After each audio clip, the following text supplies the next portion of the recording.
మీ ప్రాంతాన్ని అభివృద్ధి చేస్తా, మీ నీటి సమస్యను, మీ మురుగునీటి సమస్యను, మీ కరెంటు సమస్యను, మీ రోడ్ల సమస్యను వీటన్నిటిని పరిష్కరిస్తా, మీకు సంక్షేమాన్ని అమలు చేస్తా, మీకు ఇందిరమ్మ ఇండ్లు మంజూరు చేస్తా.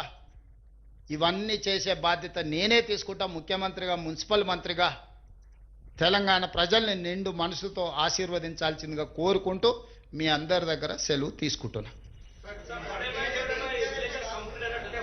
ఉన్నట్టే ఉన్నది సూరజ్, నువ్వేం టెన్షన్ తీసుకోకు. ఈ దేశానికి ప్రధానమంత్రి బడాబాయ్, ప్రతి ముఖ్యమంత్రి ఆయనకు చోటాబాయ్. మీరే లేదు మనం ప్రోటోకాల్స్. నువ్వు జర్నలిస్ట్, నిన్ను ఏడగల్పించినా పలకరిస్తా. ఎందుకు పలకరియను? నువ్వు టీ న్యూస్ ప్రతినిధి అయినా నీ ఫేస్లో కేసీఆర్ను చూడను కదా, జర్నలిస్టునే చూస్తా కదా.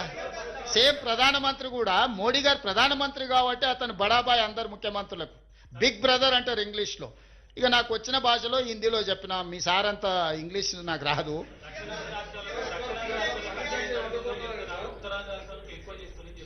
అవును, హైదరాబాద్లో ఐటీ నుంచి ₹1 పెడితే ₹10 హైదరాబాద్ నుంచి ఇన్కమ్ మొత్తం హైదరాబాద్లో ఖర్చు పెడతారా లేదా తెలంగాణ జిల్లాలో పెడతారా? అట్లానే అన్రెస్ట్ గా ఉన్న ఇతర రాష్ట్రాల్లో, దేశంలో ఎక్కడైతే వ్యాధి ఉందో ఆ వ్యాధిని నయం చేయడానికి ఇతర నిధులు పెడతారు. కానీ మీరు పెట్టిన రూపాయి మీకే రావాలనుకుంటే స్వార్థమా కాదా? ఇప్పుడు స్వార్థం అనే దాంట్లో కూడా ఒక విచక్షణ ఉంది. నేను అందుకే చెప్పిన, మీరు డెవల్యూషన్ ప్రకారం ఇచ్చేది వేరు, మీరు స్పెషల్ ప్యాకేజీలు, స్పెషల్ ప్రాజెక్ట్స్ ఇచ్చేది వేరు.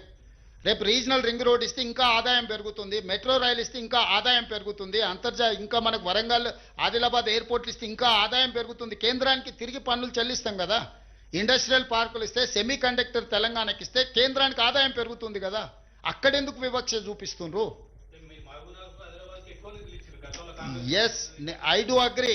కానీ క్రమశిక్షణ పాటించిన రాష్ట్రాలను మీరు శిక్షించకూడదు. ఫ్యామిలీ ప్లానింగ్ అనేది కేంద్ర ప్రభుత్వం యొక్క విధానం.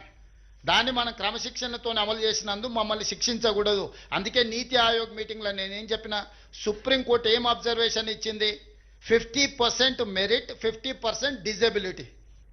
50% డిజబిలిటీ మీద నిర్ణయించండి, 50% మెరిట్ మీద నిర్ణయించండి అని సుప్రీంకోర్టు జడ్జిమెంట్లు ఇస్తుందా? Including political reservation, including education reservation, including employment reservation.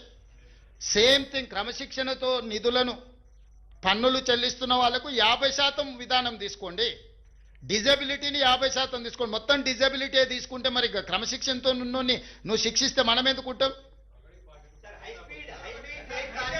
వాళ్ళకు 3 అంతలు, 200% 300% ఇస్తున్నావు. 42% గురించి ఆలోచన చేస్తున్నావు. ఇప్పుడు మున్సిపల్ ఎన్నికలు, ఇక తిట్లకు ప్రజలు ఆల్రెడీ సమాధానం చెప్పారు, సమాధి కట్టారు కదా. ఇక అట్లేం లేదు, అందరూ అంతే. ఏ గల్లీకి ఆ గల్లీ నిర్ణయం అయింది. రాహుల్,